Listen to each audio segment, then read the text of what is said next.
காய்கறியில தான் எல்லாமே இருக்குதுங்க. நம்ம வந்து எத வந்து சாதாரணமா நெனச்சு குறைச்சு மதிப்பிடுறோமோ, அதில தான் எல்லாமே இருக்குது. அதனால ஆரோக்கியத்திற்கான ரகசியமே காய்கறிகள்ல தான் இருக்கு. அதனால காய்கறிய வந்து எப்படி நம்ம எடுத்துக்கணும்? பச்சையா எடுத்துக்கிறது தான் ரொம்ப முக்கியம். நீங்க வந்து எல்லாருமே பாருங்க டெய்லி உணவுல காய்கறி எடுத்துக்கிறாங்க. மாமிசம் கூட எடுத்துக்காம இருக்காங்க. அப்போ டெய்லி காய்கறிங்கிறது வந்து நம்மளால தவிர்க்கவே முடியாது. இட்லியோ, பூரியோ, பொங்கலோ, தோசையோ அல்லது சோறோ, பிரியாணியோ மாறலாம். ஆனா காய்கறிங்கிறது உணவுல இடம்பெறுகிறது. காய்கறில தான். ஆனா என்னன்னா, நம்ம அவிச்சு அத வந்து வேக வைக்கிறோம். அதில தான் அது வந்து நமக்கு நன்மை தராம போய்விடுது. சுவைக்காக அல்லது எளிதா சாப்பிடணும் இல்ல நெறைய ஆக சமைக்கும்போது தான் அதோட தன்மை மாறுது. காய்கறிய நீங்க பச்சையா எடுத்துக்க எடுத்துக்க, உங்களுடைய எல்லா பிரச்சனைகளும் மாயமாக மறைந்துவிடும். நமக்கு மலச்சிக்கல், என்னடா இது மலச்சிக்கல், மலச்சிக்கல், மலச்சிக்கல், செரிமான குறைபாடு, உடல் பருமன் அப்படி இப்படின்னு நெறைய இது எல்லாத்துக்குமே ஒரே தீர்வு என்னன்னா, காய்கறிகள ஜூஸ் போட்டு சாப்பிடுங்க. ஃபர்ஸ்ட்டு ஜூஸ் போட்டு கடிச்சு தான் சாப்பிடணும். மென்னு, தின்னு உமிழ்நீர் கலந்து தான் போணும். ஃபர்ஸ்ட்டு நாம அதுக்குள்ள நுழையணும். எடுத்த உடனே பயமுறுத்தக்கூடாது. எடுத்த உடனே நீ ஜூஸ் போட்டுலாம் சாப்பிடக்கூடாது. கடிச்சு தான் சாப்பிடணும். உமிழ்நீர் கலக்கணும் அப்படின்னு பயமுறுத்தாதீங்க. ஃபர்ஸ்ட்டு உள்ள போறேன். அதோட நன்மை என்னன்னா தெரிஞ்சுக்கிறேன். ஒரு ஜூஸ் போட்டு குடிக்கும்போது கூட அதில ஒரு நன்மை நமக்கு கிடைக்கும் தானே! ஒரு பச்சையா கடிச்சு சாப்பிடும்போது உமிழ்நீர்லாம் கலந்து போம்போது நன்மை அதிகமா தான் இருக்கும். இருந்தாலும் ஜூஸ் போட்டாலும் நமக்கு கெடுதலா அது ஒண்ணும் மாறாதே! நமக்கு நன்மையே தராம போயிடாதே! நன்மை கிடைக்கும்ல. அப்போ நன்மையை உணர்வதற்காக முதல்ல எளிதான வழியை நம்ம கடைபிடிப்போம். அந்த காய்கறிகளின் நன்மையை உணர்வதற்காக ஃபர்ஸ்ட்டு நம்ம எளிதான வழிய ஃபாலோ பண்ணுவோம். ரொம்ப ஈஸியா இருக்கு. ஜூஸ் போடுறது தானே. ஒரு பீட்ரூட்டு, நெல்லிக்காய். நெல்லிக்காய்ங்கிறது ஒரு காய் தானே. அப்போ நெல்லிக்காய் அது வந்து பழமா மாறும் அப்படிங்கிறதா? அல்லது வந்து காய் தானா? அது பழமே மாறாத அதுவா? அதோட அத விடுவோம். அப்போ நெல்லிக்காய், பீட்ரூட்டு இத ஜூஸ் போட்டு குடிங்க. டெய்லி ஒரு இஞ்சி துண்டு, துண்டு இஞ்சி போட்டு, புதினா இலை போட்டு, ஜூஸ் போட்டு குடிக்க பழகிட்டீங்கன்னா, அதுக்கு நீங்க அடிமையாயிடுவீங்க. அதோட நன்மைகள்லாம் வந்து நமக்கு கிடைக்கும். செரிமான குறைபாடு நீங்கும். பாருங்க ஒரு 2 காய் தான் சாப்பிட்டோம். என்னென்ன மாற்றம் ஏற்படுது பாருங்க. அத்தோட வேற என்ன ஜூஸ் போட்டு சாப்பிடலாம்? நூக்கல் ஜூஸ் போட்டு சாப்பிடலாம். நூக்கல் காய வந்து சுகரை கண்ட்ரோல் பண்ணும். இப்படி காய்கறிகள்ல தான் எல்லா ஆரோக்கியத்திற்கான ரகசியம் எங்க இருக்கு? இதுன்னா காய்கறிகள்ல தான் இருக்கு. எத நம்ம எளிதா நினைக்கிறோமோ, ஈஸியா நினைக்கிறோமோ, சாதாரணமா நினைக்கிறோமோ, அதில தான் எல்லாமே இருக்குது. அப்படிங்கிறது தான் நான் சொல்ல வரேன். அதனால படிப்படியா காய்கறிகள உள்ள கொண்டு வாங்க. வெண்டைக்காய் ஒரு 2 பச்சையா சாப்பிடுங்க. 2 சாப்பிடுங்க. 2 கொத்தவரங்காய் சாப்பிடுங்க. 2 கோவக்காய் சாப்பிடுங்க. காய்கறிகள எப்பவும் எப்ப சாப்பிட்டாலும் அப்படியே பழக்கப்படுத்துங்க, பழக்கப்படுத்துங்க. அதோட நன்மைகள் அது தெரிய தெரிய பழக்கப்படுத்த நாம அதன் நன்மைகளால் ஆட்கொள்ளப்படுவோம். அதன் பலன்களால் நீங்க மாமிசம் சாப்பிட்றதெல்லாம் உங்களுக்கு வந்து செரிமானத்துக்கு உதவும். அப்படி எந்த மாமிசத்தை சாப்பிட்டா, ஆட்டுக்கறி சாப்பிட்டா, கோழிக்கறி சாப்பிட்டா நல்ல டைஜஸ்ட் ஆகும், செரிமானம் ஆகும்னு சொல்கிறாங்களா? அது வேற. அது சத்து தரும். ஆனால் அது செரிக்கிறதுக்கு அடிப்படையாக நம்ம காய்கறிகளை தான் நம்பணும். அதாவது நாம் சாப்பிட்ற இந்த உணவுகள் இருக்குல்ல, மாமிசம் இதெல்லாம் சாப்பிடுவதற்கான சாப்பிட்டு அந்த சத்துக்கள் கிரகிக்கப்படுவதற்கு, செரிக்கப்படுவதற்கு அடிப்படையாக நாம் நம்ப வேண்டியது இந்த காய்கறிகளை தான். காய்கறிகளுக்கு உண்மையிலே மதிப்பே இல்லைன்னா மனுஷங்க மாமிச உண்ணியாக மாறிடுவாங்க. மாமிசத்தையே சாப்பிட்டுட்ருப்போம். அதோட நன்மைகள் தான் அதை நம்ம இழுக்குது. அந்த காய்கறிகளில் வந்து ஒரு மாமிசத்தின் கவர்ச்சி இல்லாமல் போகலாம். மாமிசத்தின் ஈர்ப்பு இல்லாமல் போகலாம். மாமிசத்தை போல் ஒரு வலிமை அப்படி இப்படி தராமல் போகலாம். ஆனால் அப்படி எந்தவித நன்மையும் இல்லை இந்த காய்கறிகள் அப்படின்னா மனுஷங்க அதை தூக்கி ஓரம் கட்டிடுவாங்க. அப்போ காய்கறியை நீ விடவே முடியாது. இந்த மனிதன் இந்த பூமியில் வாழ்கிற வரைக்கும் காய்கறியை மனிதர்களால் விடவே முடியாது அப்படின்னா அது அவ்வளோ பெரிய நன்மைகளை தருகிறது. அந்த நன்மை தான் அதை நீ திரும்பி பார்க்க வைக்கும். காய்கறிகள் வந்து உங்களை திரும்பி பார்க்க வைக்கும். அதனால் செரிமானம் செய்வதற்கு, உடலில் உள்ள நச்சுகள் வெளியேறுவதற்கு, உடல் தூய்மையாக இருப்பதற்கு, ரத்தம் தூய்மையாக இருப்பதற்கு காய்கறிகள் தான் ரொம்ப முக்கியம். உடம்பு தூய்மையாக இருக்கணும், ஆரோக்கியமாக இருக்கணும்னா காய்கறிகள் இல்லாமல் முடியாது. நீங்கள் மாமிசம் சாப்பிட்டா நிறைய சத்துக்கள் இருக்கும். அதே நேரத்தில் அசுத்தமாகும், உடம்பு அசுத்தமாகும், பயங்கர அசுத்தமாகும். உள்ளதிலே ரொம்ப அசுத்தமாக்கக்கூடிய ஒரு மாமிச உணவு மீன் தான். அதில் சத்துக்களும் இருக்குது. சத்துக்கள் கண்டிப்பாக இருக்குது மாமிசத்தில். அதுக்கு ஈடாக அதில் உடம்பை அசுத்தப்படுத்தும்.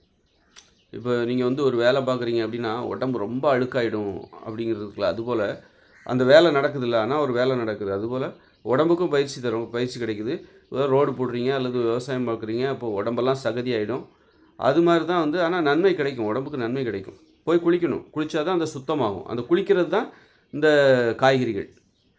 இந்த வேலை செய்கிறது, கடினமாக வேலை செய்கிறது, சகதி ஒட்டுறது, இது வந்து மாமிசம் சாப்பிடும்போது பார்த்தீங்கன்னா எப்படி சொல்கிறேன் அப்படின்னா உடம்பு அசுத்தமாகும். மாமிசம் சாப்பிடும்போது பயங்கரமாக அசுத்தமாகும். நீங்கள் மலைக்கழிவு மீன் சாப்பிட்டுட்டு போய் ஆயிருந்து பாருங்கள், அது அவ்வளோ கெட்ட நாற்றம் அடிக்கும்.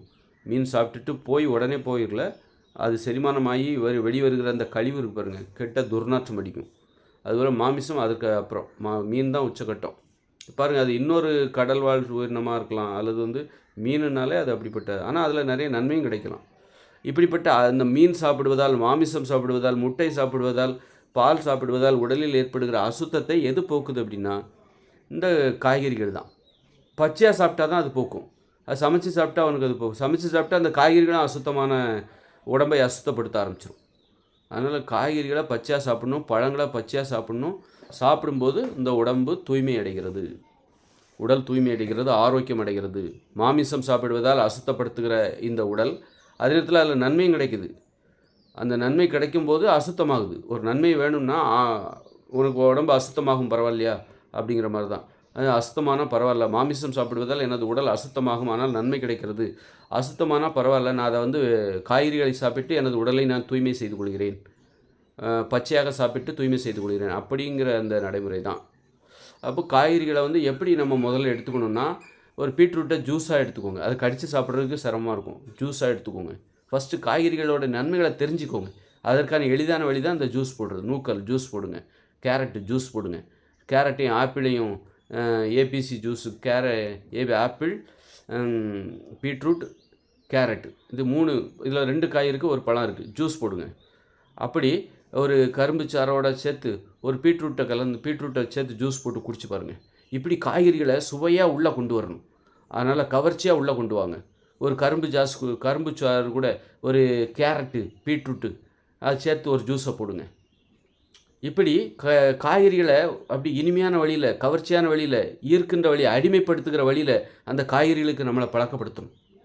அதன் பிறகு அதோட நன்மைகள் தெரிஞ்சதுக்கப்புறம் அடுத்த கட்டத்துக்கு ப்ரொமோஷன் பண்ணலாம். அடுத்த கட்டத்துக்கு நம்ம என்ன பண்ணணும், கடிச்சே சாப்பிட்லாம். சமயத்தில் எப்போ ஒரு வாட்டி கடிச்சே சாப்பிட்லாம். இந்த ஜூஸ் போடுறதெல்லாம் எப்போ, இந்த மிக்ஸி இருக்கிற வரைக்கும் தானே. 2040 இந்த உலகம் ஃபெயிலியர் ஆக போதே. அதன் பிறகு தான் இந்த உலகம் ஃபெயிலியர் ஆகிடுச்சுன்னா அதுக்கப்புறம் நீங்கள் எப்படி ஜூஸ் போடுவீங்க? அம்மியில் போட்டு அரைச்சி புழிஞ்சு தான் எடுக்கணும். அது சிரமமாக இருக்கும். பண்ணு, எப்படியோ அதோட நன்மைகள் உடம்புல போய் சேரணுங்க. நமக்கு ஈஸியாக இருக்கணும், சமைக்கிறது ஈஸியாக இருக்கணும், தயார் பண்ணுறது ஈஸியாக இருக்கணும். இல்லை இப்படித்தான் நீ சாப்பிட்ணும், கடிச்சு தான் சாப்பிட்ணும், மென்று தான் சாப்பிட்ணும், பயமுறுத்தாதீங்க ஃபஸ்ட்டு. அப்படின்னாலே அது வேண்டாங்க எதுக்குங்க அப்படின்னு சொல்லிட்டு விட்டுருவாங்க. அதனால் ஜூஸை போட்டு சாப்பிடு ஃபஸ்ட்டு. ஒன்றும் கெட்டு போகாது. நெல்லிக்காய், பீட்ரூட்டு, கேரட்டு, இதில் கரும்புச்சாரை ஊற்றி, கரும்புச்சாறு ஒரு 10 ரூபாய்க்கு வாங்கிட்டு வந்து ஊற்றி அதை ஜூஸ் போட்டு குடிச்சு பாருங்கள். குடித்து அந்த காய்கறிகளை உங்கள் உடம்புக்குள்ளே கொண்டு வாங்க. நீங்கள் சுவையாக கேக்கு, பனானா இல்லை, கேக்கு, பர்கரு, பீஸான்னு சாப்பிட்றதுக்கு பதிலாக இந்த மாதிரி சுவையாக, சுவைக்காக தான் நம்ம கேக்கு, காஃபி, டீக்கெலாம் அடிமையாகிறோம், அப்படி தானே? அதே சுவையை நம்ம என்ன பண்ணுறோம், ஒரு காய்கறிகளோடு சேர்க்குறோம். காய்கறிகளோடு சேர்த்து சுவையாக நம்ம அதை பழக்கப்படுத்துகிறோம், காய்கறிகளை பழக்கப்படுத்துகிறோம், அடிமைப்படுகிறோம். நீ என்னப்பா டீ காஃபிக்கு அடிமையாகிட்டுருக்க? நான் அற்புதமான ஒரு விஷயத்துக்கு அடிமையாகிட்டுருக்கிறேன். பீட்ரூட்டு ஜூஸ் என்ன, தேன் எடுத்துக்கோங்க, கருப்பட்டி எடுத்துக்கோங்க. இதெல்லாம் நம்மளை ஒரு நல்ல விஷயத்துக்கு அடிமைப்படுத்துவதற்கு உதவுகிற இனிப்புகள். நீ டீ காஃபிக்கு அடிமைனால வெள்ளைச்சீனியை சகிச்சுக்கிற. நான் என்ன சொல்கிறேன், உனக்கு இனிப்புக்கு அடிமையாகணும் அப்படி தானே, கருப்பட்டி எடுத்துக்கோ, நாட்டு சக்கரை எடுத்துக்காத, கரும்பு வெல்லத்தை எடுத்துக்காத. கரும்பு ஜூஸாக எடுத்துக்கலாம், ஆனால் கரும்பு வெல்லம் இருக்குல்ல, அது ரொம்ப மோசமானது. ஜூஸாக எடுத்துக்கிறத கூட குறைச்சிக்கணும். முடியெல்லாம் ரொம்ப உஷ்ணம் நிறைந்தது முடி கொட்டுவதற்கு. அதனால் நம்ம என்ன பண்ணுறோம், கரும்பு வெல்லத்தை தவிர்த்து விட்டு கரும்பு ஜூஸ் எப்போ ஒரு வாட்டி எடுத்துக்கோங்க, ஜூஸாக எப்போ ஒரு வாட்டி எடுத்துக்கோங்க. கரும்பு வெல்லம்ங்கிறது நமக்கு தேவையில்லை, நாட்டு சக்கரையும் தேவையில்லை, வெள்ளைச்சீனியும் தேவையில்லை. அதுக்கு பதிலாக கருப்பட்டி எடுத்துக்கோங்க. கருப்பட்டி, தேன், இந்த ரெண்டையுமே வச்சுக்கிட்டு நல்ல ஜூஸ் போட்டு, நூக்கல் ஜூஸ், அதில் தேன் கலங்க. நூக்கல் சுவை கொஞ்சம் இதுவாக இருக்கும். அதனால் அதுக்கு பயந்துக்கிட்டு நூக்கலை தவிர்த்துறாதீங்க. சுவை இல்லைன்னு சொல்லிவிட்டு நூக்கலை, காய்கறிகளை தவிர்த்துறாதீங்க. அப்போ நீங்கள் என்ன பண்ணணும், ஒரு நூக்கலை ஜூஸ் போட்டு பீட்ரூட்டோடு சேர்ந்து ஜூஸு போட்டு, ஒரு பீட்ரூட்டு பாதி நூக்கல் அப்படியெல்லாம் உள்ளே போட்டு தேனை ஊற்றி அதை இனிப்பாக குடிங்க. உள்ளே கொண்டு வாங்க காய்கறிகளை, அதுக்கு பழக்கப்படுத்துங்க. நான் ஒன்றும் டீ காஃபி இல்லை குடிக்கலை, வெள்ளைச்சீனி கலந்த டீ காஃபி குடிக்கலைன்னு எனக்கு ஒன்றும் கவலை கிடையாது. அது பெரிய சுவையாக இருக்கலாம், அதுக்கு இணையான, அதை விட மேன்மையான நன்மை தருகிற சுவைக்கு நான் அடிமையாகிட்டு இருக்கிறேன். அது மாதிரி சுவையாக பேரிச்சம்பழத்தோட தேங்காய் மிக்ஸ் பண்ணி சாப்பிட்டு பாருங்கள். அது மாதிரி பீட்ரூட் பொரியல் வச்சு அதில் தேனை ஊற்றி சாப்பிடுங்க, செமையாக இருக்கும், சூப்பராக இருக்கும். பீட்ரூட் அல்வா சாப்பிட்ட மாதிரி இருக்கும். பீட்ரூட் பொரியல் உங்கள் வீட்டில் வச்சாங்கன்னா அதில் தேனை ஊற்றி சாப்பிடுங்க. நல்ல உணவுகள் விலை அதிகமாக இருக்குது, காரணம் அது உற்பத்தி குறைவாக இருக்குது, அதுதான் காரணமே தவிர விலை அதிகமாக இருக்குன்னு சொல்லிட்டு விலை குறைந்த மலிவான குப்பை உணவுகளை சாப்பிட்டு வயிற்று நிரப்பாதீங்க, நோய் வந்துடும். இப்படி நல்ல விஷயத்துக்கு நம்ம பழக்கப்படுத்திட்டோம்னு வச்சுக்கிங்க, நமக்கு எங்கேயோ போயிடுவோங்க.